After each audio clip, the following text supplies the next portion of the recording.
Good morning. My name is Luke Wilson, and I'm a researcher at the U.S. Commission on International Religious Freedom, or USCIRF.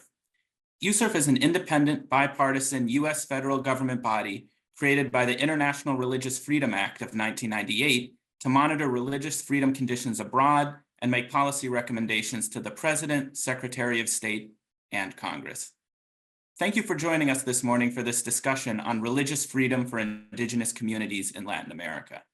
Despite increased international attention to the religious freedom concerns of Indigenous communities and individuals, discrimination, violent attacks, threats, and land seizures persist.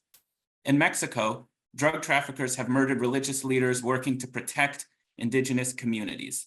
Within Indigenous communities, those who convert to a religion or belief different from that practiced by the majority may be subject to fines, imprisonment, or violence.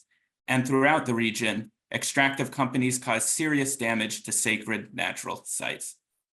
USCIRF's recent report on the topic provides a timeline of major recent religious freedom violations committed against Indigenous peoples in the region, documents the international mechanisms aimed at the protection of Indigenous peoples' religious freedom, and analyzes domestic legal measures related to the protection of Indigenous peoples' right to freedom of religion or belief.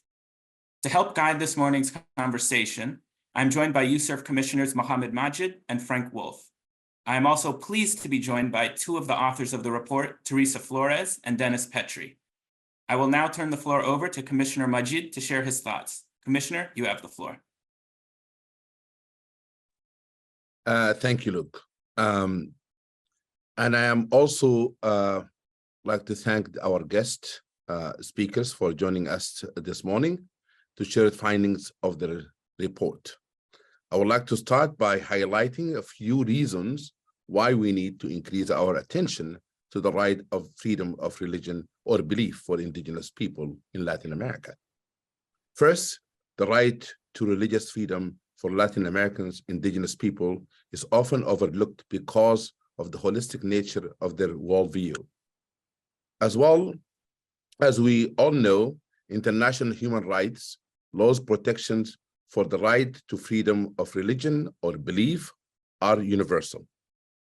All individuals have the freedom to adhere to any religion or belief or none. However, many Indigenous people share worldview that integrates spiritual practices, land, culture, identity, and self-government and autonomy. And some of these areas are not always perceived to be related to freedom of religion or belief. But protecting these areas is essential for Indigenous communities to exercise their right. Indigenous spiritual practices are from religious expressions. Indigenous land is often viewed as a sacred or as religious sanctuary. Indigenous culture is not separable from the religion, connected and linked to the religion. And the Indigenous self-government is a vehicle for religious expression. A second reason to increase our attention is because Indigenous people face unique and external and internal challenges to this right. Some Latin Americans, Indigenous communities remain practically, vulnerable to religious freedom violation. Particularly vulnerable to religious freedom violation by external sources such as government and non-state actors. This violation include government confiscating Indigenous property used for spiritual purposes and prohibiting Indigenous people from entering their sacred spaces. They also include drug trafficking, gangs, and armed guerrillas, forcibly preventing Indigenous people from moving freely in their own territories. Such restrictions compromise the integrity of Indigenous people, relationship with the nature as living temple in their worldview.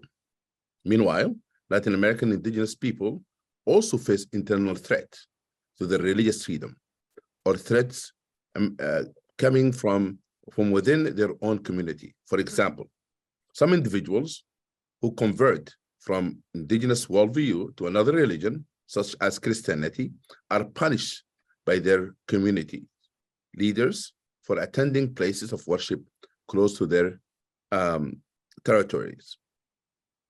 Punishments have include fines, imprisonment, and physical labor.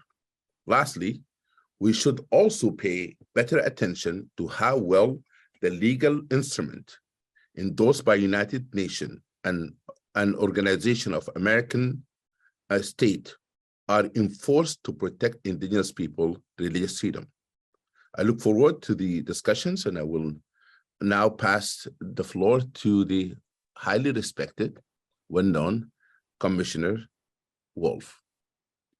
Thank you very much, Commissioner Magid. I appreciate it. And I want to welcome again to our guest speakers and to everyone in our audience. I am very pleased to see such great interest in this topic. I will offer a few thoughts on the broad trends USCIRF has identified regarding religious freedom for indigenous people. These trends also underscore why this USCIRF report is so very, very important. First, USCIRF has found that publicly available information on how well the right to freedom of religion or belief is protected for indigenous populations in Latin America is limited. According to data compiled by the Congressional Research Service, the indigenous population in this region has less access to the internet and a higher poverty rate than non-indigenous populations. In addition, indigenous populations are extraordinarily linguistically and culturally diverse and are more likely to live in isolated rural areas than non-indigenous populations. This combination of factors has made assessing religious freedom conditions for Latin American indigenous population particularly challenging. That's why this report is so important.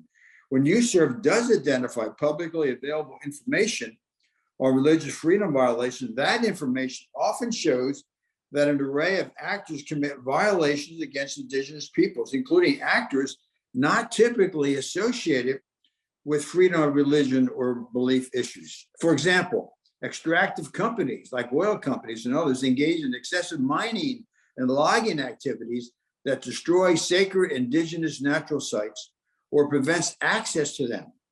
Reports also indicate that illegal extractive enterprises commit acts of violence against indigenous communities, such as property destruction and sexual abuse, to force them from their spiritually significant territory.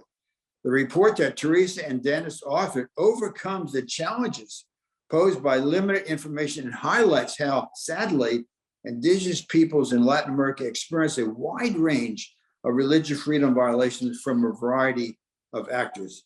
Before concluding, I'd like to note that religious freedom conditions for indigenous communities, though historically overlooked, has begun to receive increased attention. Just last year, the former Special Rapporteur on the right to freedom of religion or belief released a report surveying the topic. As USCIRF, we applaud this development, and we will continue to monitor and report on religious freedom for indigenous communities. In this regard, I hope today's conversation will help draw more attention to the plight faced by indigenous communities seeking to freely practice their religion or belief. Back to you, Luke, and thank you very, very much. Thank you very much, Commissioners Magid and Wolf. As I mentioned before, we are joined today by report authors Teresa Flores and Dennis Petri. Teresa currently serves as the director of the Observatory of Religious Freedom in Latin America.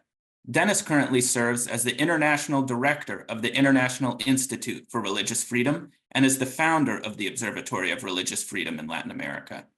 In researching this report, Teresa, Dennis, and their team used a mixed methods data collection approach combining semi-structured interviews, desk research, and the violent incidents database of the Observatory of Religious Freedom in Latin America.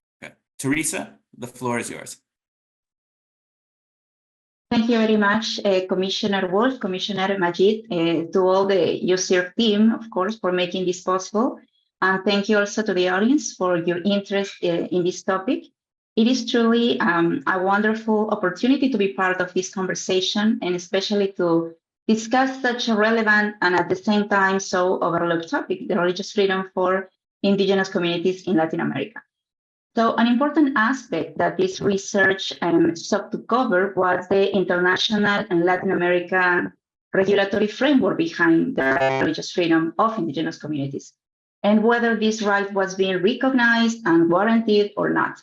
So among the international legal instruments that broadly protect human rights and under which the protection of the right to religious freedom of indigenous peoples could be included, we can mention the Universal Declaration of Human Rights, the International Covenant on Civil and Political Rights, and the American Convention on Human Rights.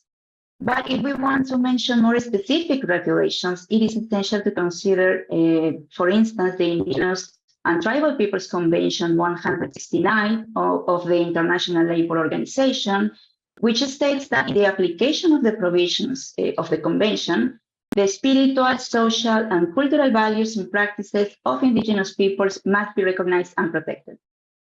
Other instruments, such as the UN Declaration of the Rights of Indigenous Peoples, develops with more or less detail that indigenous communities have the right to manifest, have the right to practice, to develop, and teach their spiritual and religious traditions. They also mention the right to maintain, protect, and have access in privacy to their religious and cultural sites. Also, the right to use and control their ceremonial objects, and the right to the repatriation of their human remains. On the regional level, the American Declaration on the Rights of Indigenous Peoples asserts that indigenous communities have collective rights that are indispensable for their existence, one of them being the right to profess and practice their spiritual beliefs. And the term indigenous spirituality is used, and it is noted that indigenous peoples have the right to freely exercise their own spirituality and beliefs. This declaration also states that no indigenous peoples or person shall be subject to pressures or impositions or any other type of coercive measures that limit their right to freely exercise their beliefs. And of course, urges that states adopt mechanisms to promote respect for indigenous spirituality in accordance with international law. Another relevant aspect that we found is that at the regional level, the Inter-American System on Human Rights has case law regarding indigenous people's rights. And from the jurisprudence of the Inter-American Court, it is inferred that one of the rights protected by Article 12 of the American Convention is that of granting burial to the deceased according to the decedent's own religious belief. And likewise, the impediment to carrying out these funeral rites constitutes a violation of the integrity of the surviving relatives of these indigenous communities. The court also protects indigenous sacred sites under a new interpretation of the right to property. And the court estimates that the spiritual aspects of indigenous beliefs are also protected by the right to cultural identity. So with this short overview, we can affirm that indigenous communities or indigenous people's beliefs are internationally considered worthy of legal protection, and that states are compelled to implement mechanisms to put this range of protection into practice. And one of the first mandates for these signatory countries of the different international instruments, it is usually adapting their domestic legal orders to comply with its international obligations. So among the most relevant findings, we can mention that the countries that did not ratify the ILO's Convention 169 are Cuba, the Dominican Republic, El Salvador, Panama, and Uruguay. And in this context, except for Cuba, the Dominican Republic, and Uruguay, all domestic legal frameworks in Latin America recognize the existence of indigenous communities in their territories. Only a handful of constitutions in the region, in Latin America, refer to the religious beliefs or religious practices of indigenous peoples. We can mention the constitution of Bolivia, Ecuador, Paraguay, or Venezuela. And at the same time, most countries have included the recognition and protection of the religious beliefs of indigenous peoples in other legal provisions. So in addition, some countries have given due consideration to the recognition of the worldview and spiritual practices communities through case law. Also, another interesting conclusion was that the territory is the base of the cultural identity and spiritual well-being. So the loss of their ancestral lands and territories might therefore threaten the indigenous people's very survival as a collective. And some constitutions explicitly recognize and protect the right of indigenous communities to their lands. We can mention Argentina, Bolivia, Brazil, Guatemala, or Mexico. Another conclusion was that the belief system of indigenous peoples, understood broadly, can be sometimes included within the scope of the protection of their culture and cultural identity, which is considered essential in the protection of indigenous rights. And there are legal regulations pertaining to various fields, education, health, environment, etc., that also safeguard the worldview of indigenous peoples based on the protection of their culture. And finally, another aspect to consider when reviewing the regulatory framework is the link between self-government and religious freedom. So this is essential for the assessment of the protection of these rights, both collectively and individually, because the spiritual beliefs of indigenous peoples include specific practices, and any kind of failure to comply with them might give rise to sanctioning procedures approved or allowed under the indigenous community uses and customs. So for the sake of time, I'm going to stop here, but I hope to be able to expand on some of the topics at the time of the questions. Back to you, Luke. Thank you very much. Thank you, Teresa. I would now like to pass the floor over to Dennis for his remarks. Thank you very much, Luke, and thank you also to the commissioners and the USCIRF staff, and also greet the audience. So as was just explained, there is a strong framework in international and inter-American law that guarantees the protection of the religious freedom of indigenous communities. And these supranational instruments have largely been implemented in the domestic legislation of most Latin American states. However, in our report, we found substantial evidence of a contrast between national and international legal norms and the reality on the ground. Now, before I explore this evidence, I want to emphasize an essential analytical distinction.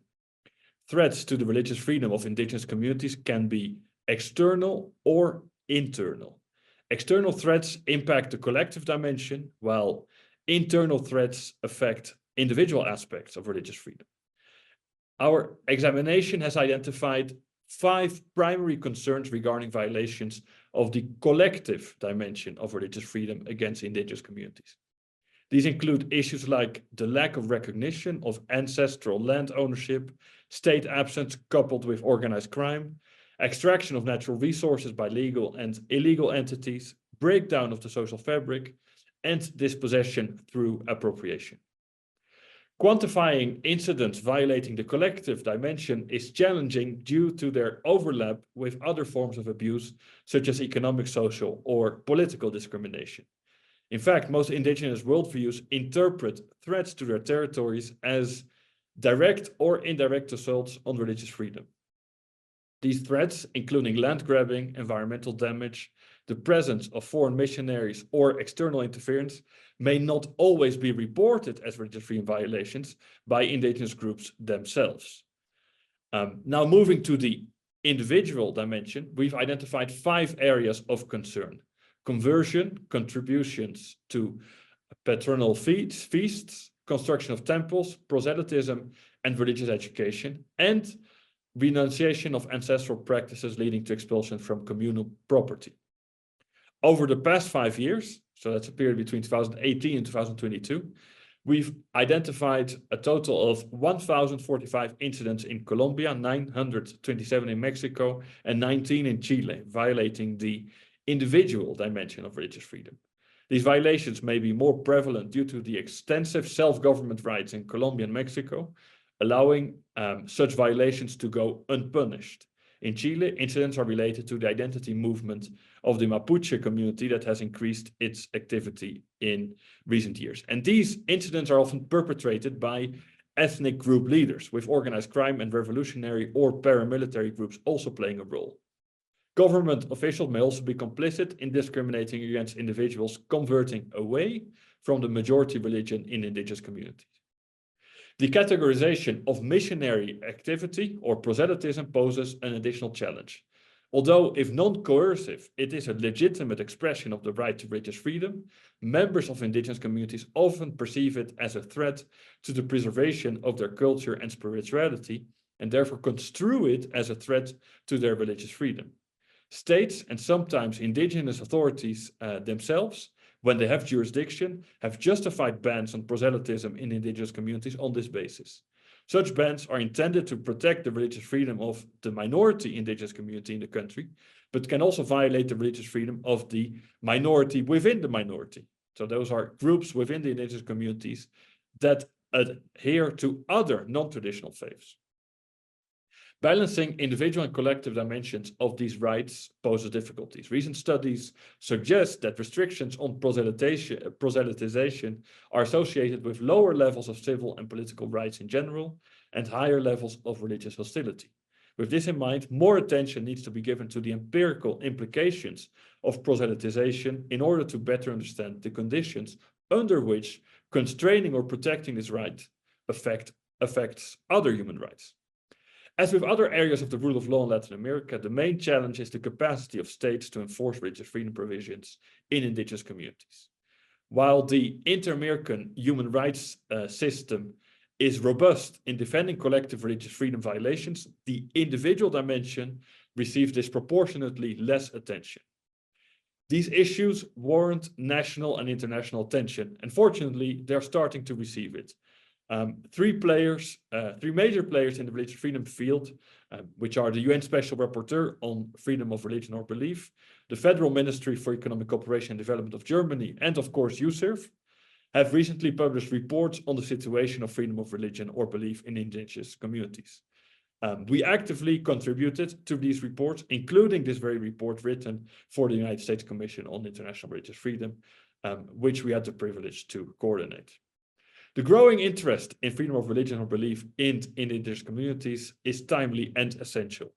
For years, this issue was ignored despite warnings from grassroots faith organizations and indigenous interest groups. Lack of reliable information and an insufficient conceptualization of these complex violations contributed to this oversight. Today, we appreciate USCIRF's commitment to raising awareness and understanding this crucial dimension of religious freedom. Well, thank you very much, and back to you, Luke. Thank you, Teresa and Dennis. That was a very helpful and comprehensive overview of USCIRF's new report. Before I begin with a couple of questions, I'd like to remind the audience that you can submit your own questions by using the Q&A function at the bottom of your screen. We'll try to get to as many as we can. We'll kick off with this question. Teresa and Dennis, as we dive into our discussion, perhaps we can begin by learning more about some of the basic demographic information regarding indigenous populations in Latin America. Which countries in Latin America tend to have high populations of indigenous peoples? What religions or beliefs are prevalent among indigenous communities? And what are some of their typical governance structures? Okay, well, so in regard with the numbers, so we can only have estimates about data on indigenous people. This kind of information is really hard. It's very difficult to compile because of several factors. For one is the limited recognition of these peoples by authorities. Also is the complexity of self-identification as indigenous, and this is different also in every country. And it is also the lack of official disaggregated data. So it is difficult, but of course, there have been attempts by institutions and by organizations. We can mention the report made from the International Labour Organization. This is a 2019 report, and indicates that in the LA and the Caribbean, there are around 54.8 million indigenous people. And that is around 8.5% of the region's populations.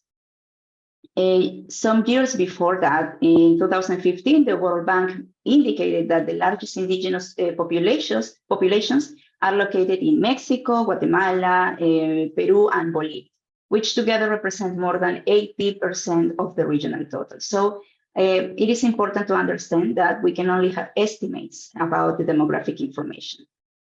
About the religions that are prevalent, it is important to remember also that these religious beliefs are examples of the syncretism between the spiritual system or the spiritual beliefs that they have with their ancestors and those that they learn after the conquest, after the process of Christian evangelization. So this, of course, includes rituals in sacred places, the use of natural resources, special kinds of prayers, of songs. So in general, all these religious experience is known also as the indigenous worldview. So which is basically a belief system based on a very deep spirituality. Now, we cannot generalize. Each indigenous community has its own indigenous worldview. So it is very particular per indigenous community, and this varies across Latin America.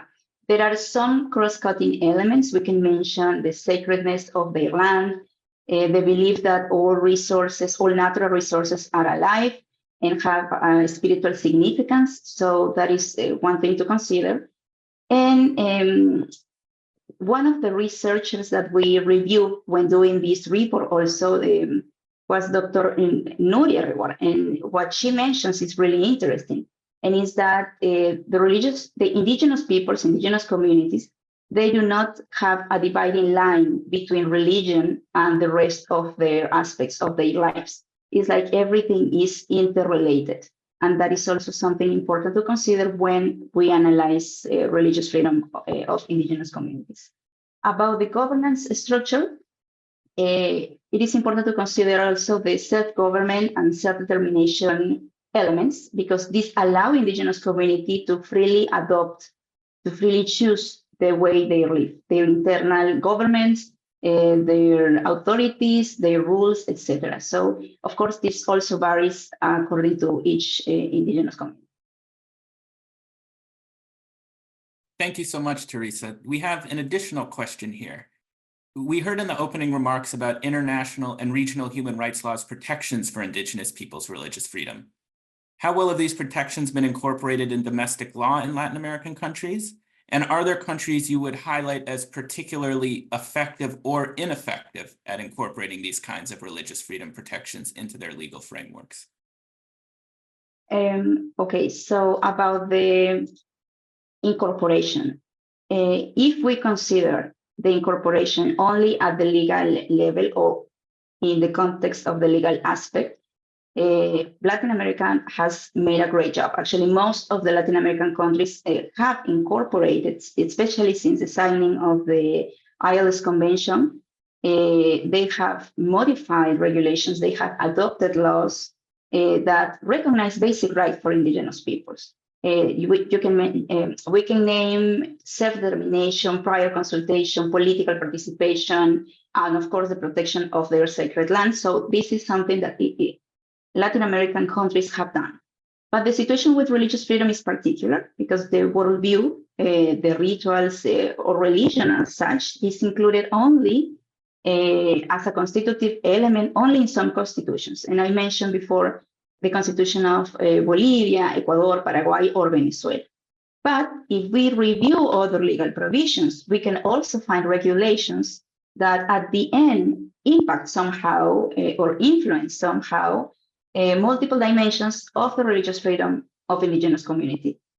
For instance, in Brazil, it is considered a crime against the Indians and the indigenous culture to mock indigenous ceremonies, rites, uses, customs, etc.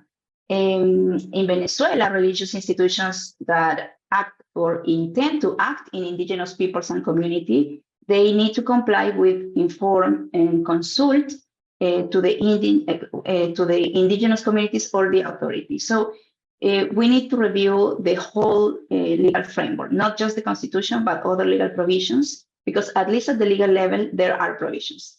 If these provisions are met in practice, that is another issue. Thank you so much, Teresa, once again. And at this point, I'd like to invite Commissioners Magid and Wolf in case they have any reflections or questions they would like to ask to the panelists.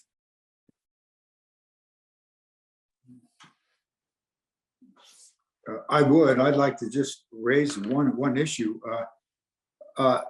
many of these areas that the indigenous populations are in are very, very remote.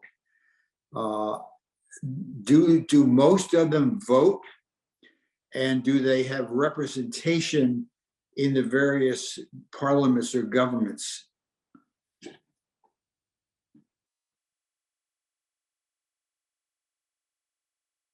Can I answer that question? Yes, thank you. Yes, so most of them vote, yes, indeed. It's actually amazing to see how much civic culture there is among indigenous communities. So they generally go out and vote. And in some countries have really managed in recent years, but it's fairly recent, to get a representative elected from within their own communities, especially in Bolivia. But it's not the case in all countries where the party system is relatively restrictive, and it's not very easy for new parties to emerge to represent indigenous communities. So the situation is varied, but indigenous communities do vote, and yes, in some countries they do have clear access to representation, but it's not the case across the board. Now, one thing also, now that you mention the issue of the remoteness of the indigenous communities, that's part of the reason why the enforcement of the right to religious freedom in indigenous communities, and more broadly human rights in general, is so challenging for indigenous communities, right?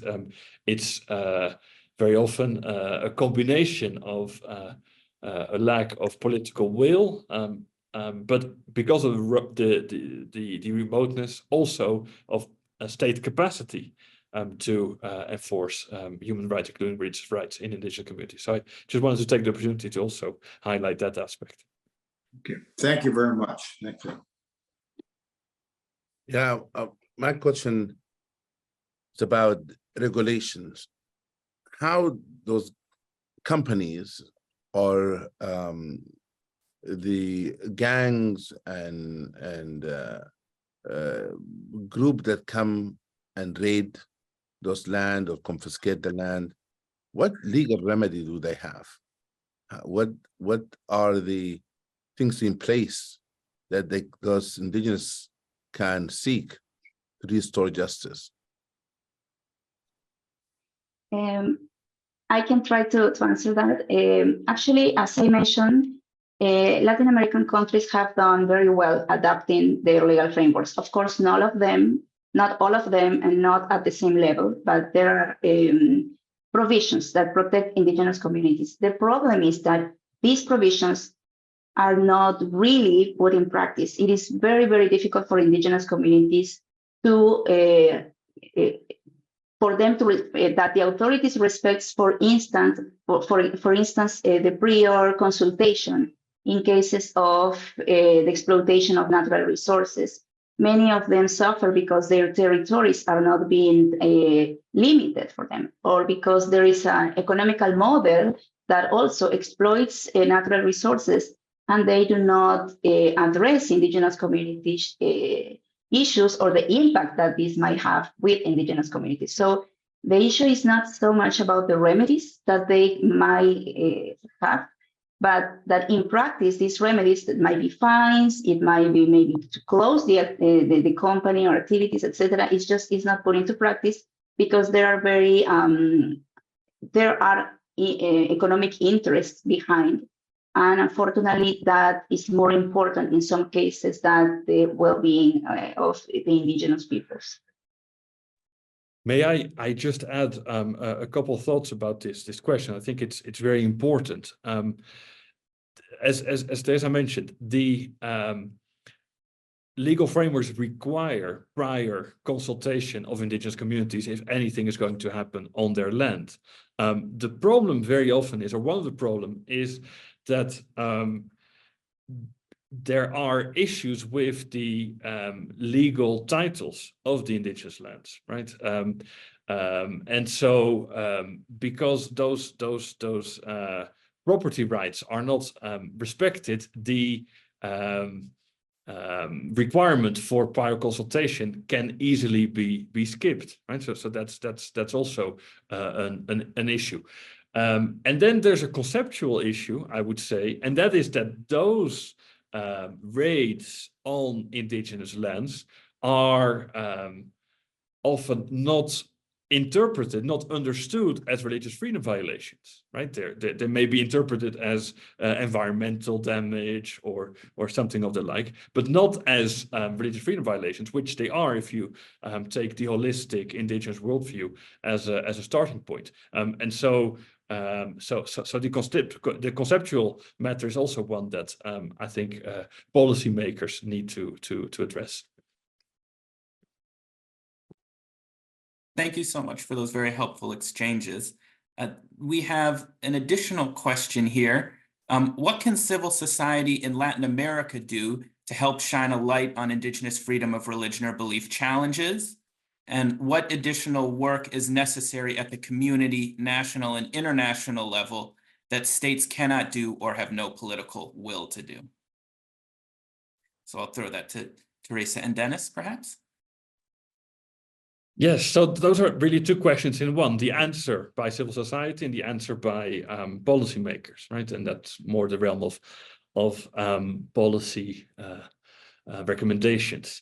I would say that in both cases, it's just very important to understand the multidimensional nature of religious freedom, in particular, considering the holistic worldviews of most indigenous communities, but also this distinction that I made in my introductory remarks between internal threats and external threats to the religious freedom of indigenous communities. I think that is just essential to be aware of that. And then taking that as a starting point, what civil society can do is really contribute to incident documentation.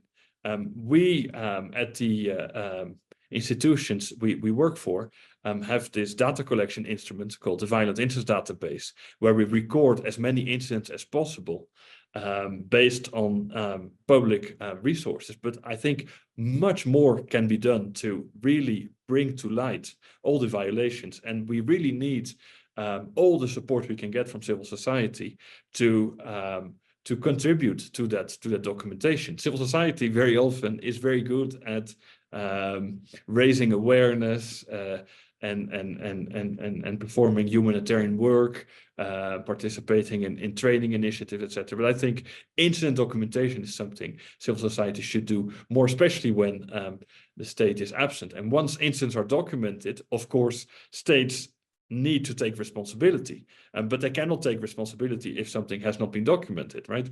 It is as if it did not happen. That's why incident documentation is just so important. So yeah, that's what I would say. And regarding the recommendations for policymakers, I think we should really come back to this notion that decision makers should broaden their understanding of the religious freedom of indigenous communities. Again, I insist in this on this multidimensional perspective. The religious freedom of individuals is strongly linked to the idea of community and union with the land, unity of the land. And for this reason, it is really recommended that decision makers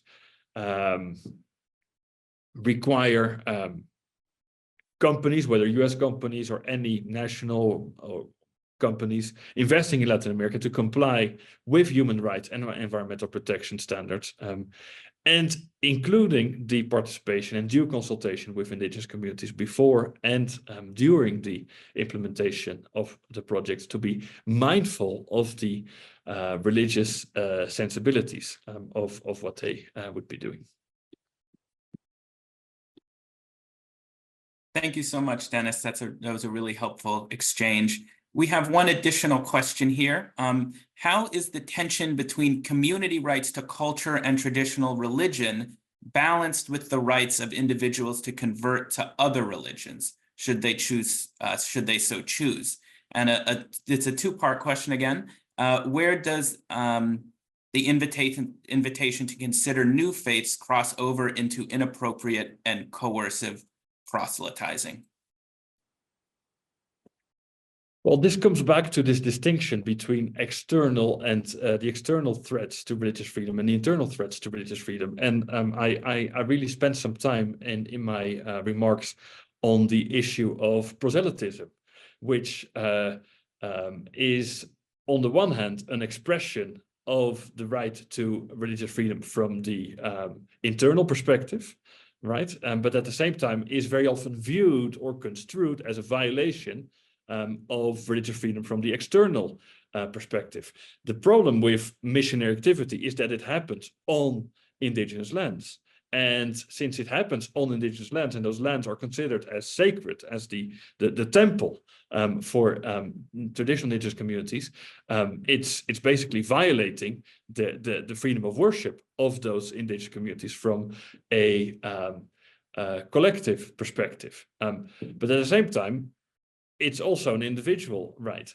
So there's no easy answer, no solution to this. I think it's very important to be mindful of the of these tensions, and really try to identify the conditions under which particular dimensions of religious freedom, in this case proselytism, may be constrained or not. But it's definitely challenging, and it's actually also part of a broader challenge that exists in international law, in international human rights law, between the first generation human rights, the civil and political rights, and the what we call the third generation rights, right? The collective rights. So that tension is present and is not easily solved, but there doesn't need to be a tension necessarily if, and this would be mainly a call to all the people that engage with indigenous communities to be wise, to be cautious, to be prudent, and the same is also true for the indigenous communities themselves, to act in ways that are as tolerant as possible, instead of being radical and uncompromising, right? That's of course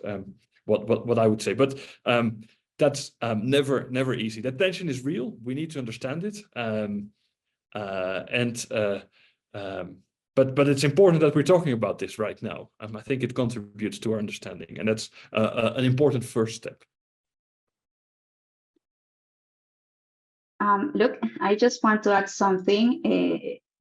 I think that for civil society organizations and even authorities, it is more common to advocate for these uses and customs, or for the self-determination, the autonomy of indigenous peoples. And this is a way of recognizing and protect them, and that's fine. That is necessary, actually. But it is also important to determine to what extent this self-government, this self-determination effectively safeguard the worldview of the group without jeopardizing the individual religion freedom of its inhabitants. Thank you very much, Dennis and Teresa. We have another question here. How do you recommend U.S. policymakers approach concerns about indigenous freedom of religion or belief or spirituality concerns with bilateral partners, especially when there are strong economic interests in forming actions that undermine indigenous communities' religious freedom? For example, land grabs of sacred sites, contamination of resources that impact ancestral spirits. So religious freedom is not just a human right. Religious freedom is also a theme. And I believe very strongly that it needs to be more and more a cross-cutting theme. in public policy, domestic policy, and also foreign policy, including economic diplomacy.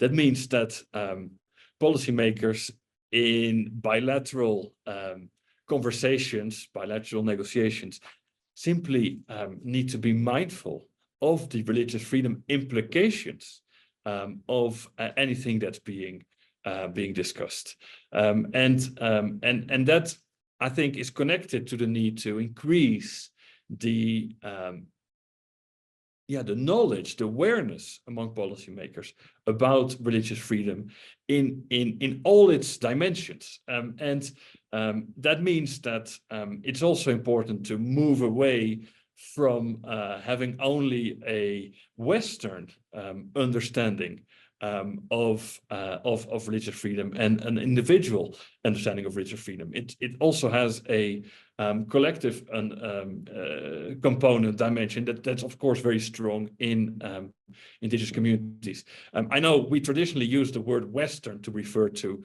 Europe and North America, although it's actually a little bit strange when you consider it geographically, right? Because Latin America is actually also a Western region geographically, right? It's a Western hemisphere, at least west from the Middle East and the East, right? So the term Western and non-Western may be a little bit confusing, but I think you get what I mean.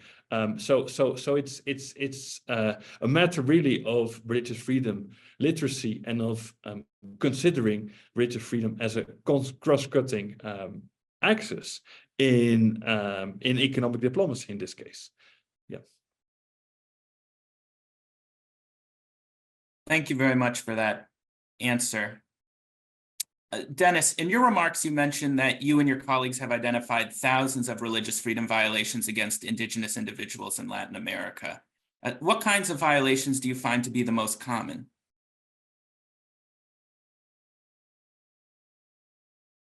Yes. So the most common violations in terms of the massive impact include forced displacement due to harassment by criminal organizations or illegal miners, and also the destruction of natural resources due to massive extraction, the destruction of sacred places, and nature itself, which is viewed as necessary for the religious practice of indigenous communities. So that's considering the collective or external dimension of religious freedom.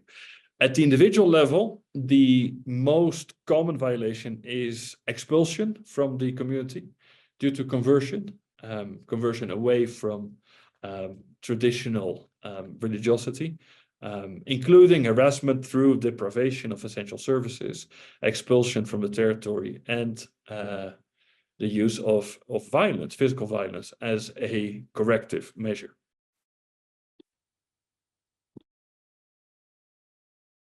Thank you very much, Dennis. Are there any gaps in international human rights laws protections for Indigenous peoples' right to freedom of religion or belief? And if so, how would you fill those gaps?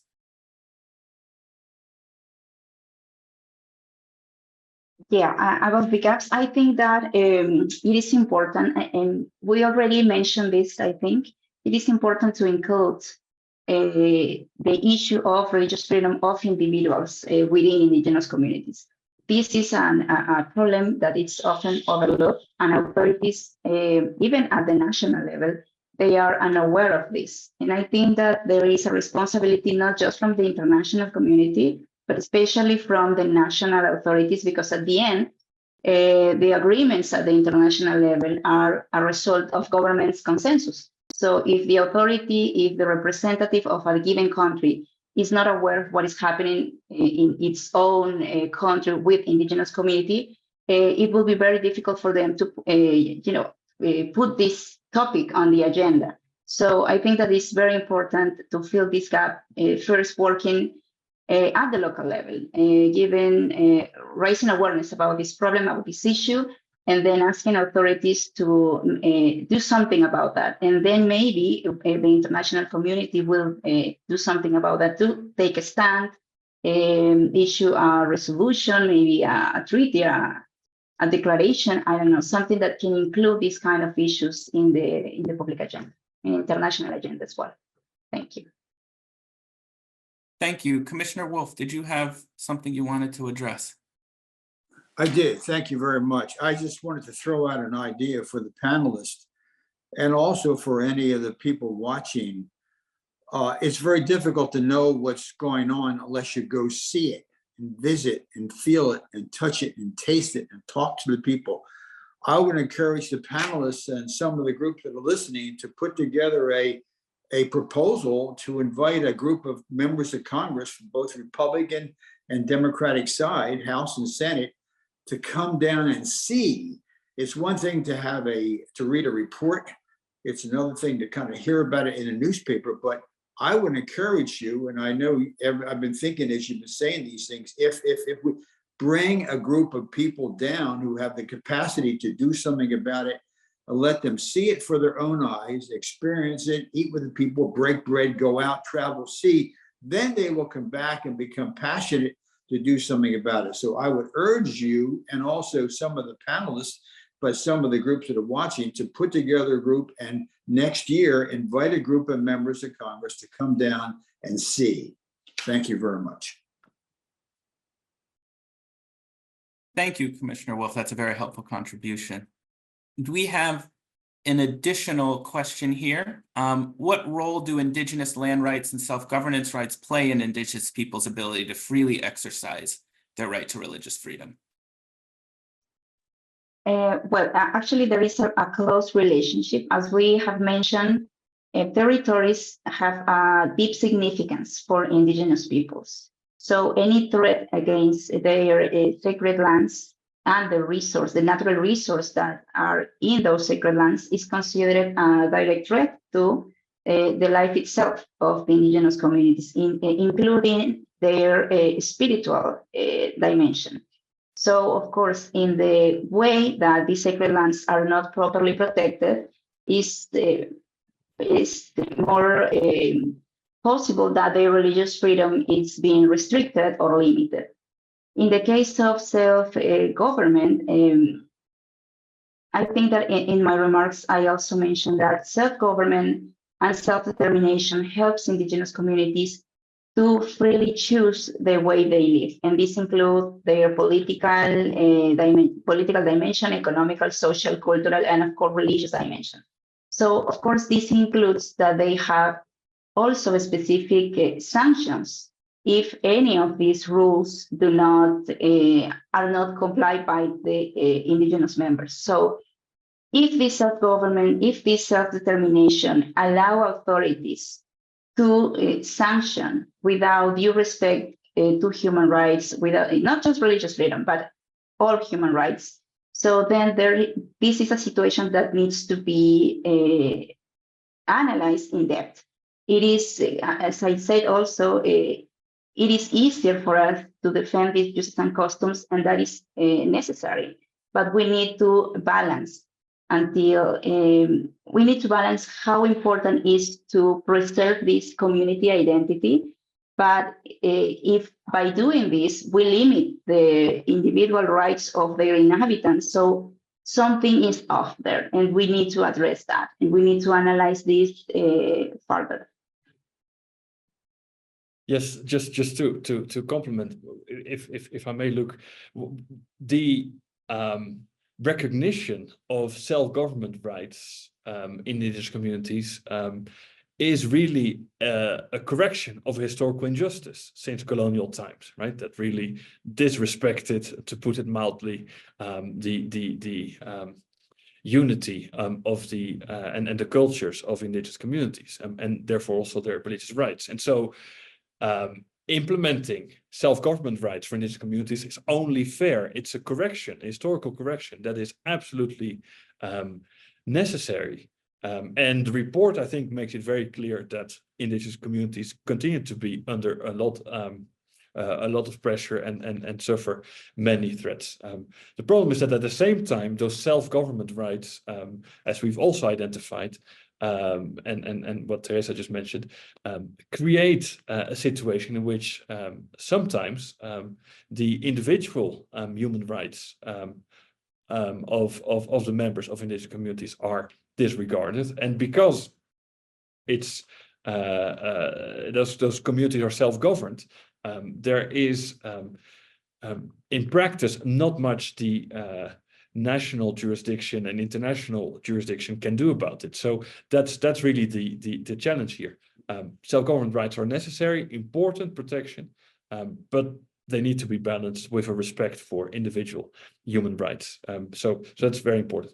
And I just would like to thank Commissioner Wolf for his a very helpful suggestion that we will definitely give due consideration. So yeah, thank you. Thank you very much. And we'll combine two questions here, and they're about next steps. Besides giving visibility to this issue, how can the international community work together to improve religious freedom for Indigenous peoples? Do you have any specific recommendations you would give to policymakers or to practitioners?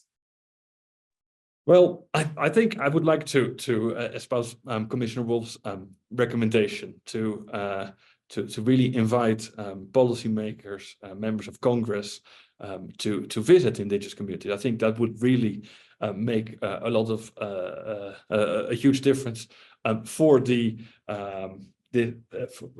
because it will raise more awareness about the multiple dimensions of religious freedom violations, and then in addition to that, I think as what we've mentioned before, being more mindful of the collective and individual dimensions of religious freedom, the external and internal threats, is I think essential, and that's I think to be connected with really a strong effort to increase the knowledge of civil servants working in foreign policy about the specific implications for religious freedom in indigenous communities. Yeah.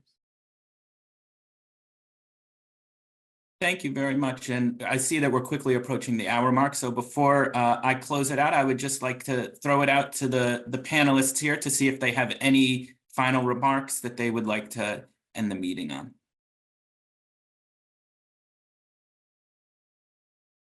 I don't think we have any final remarks apart from thanking the commissioners and thanking USCIRF for putting this very important issue on the agenda, for providing us with the opportunity to highlight the research that we've been doing and contribute to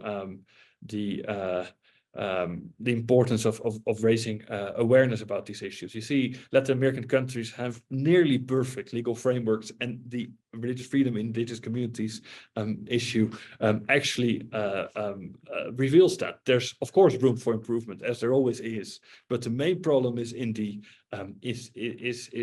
in terms of enforcement, and there of course there is an important role also for US policymakers, and so I'm very grateful that we can address US policymakers through this platform provided by USCIRF. So thank you very much for this opportunity. Thank you so much. And I'd like to also extend my thanks to Commissioners Mohamed Magid and Frank Wolf for leading today's conversation on religious freedom for Indigenous communities in Latin America. And of course, a big thank you to Dennis and Teresa for authoring this report and for participating in today's discussion. We dropped the link to the report in the chat box, and we hope you will take advantage of this valuable resource.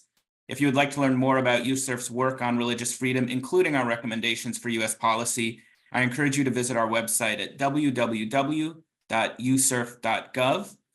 We look forward to hosting similar conversations in the months ahead on a variety of other topics in countries related to religious freedom. Thank you again for joining, and we hope to see you next time.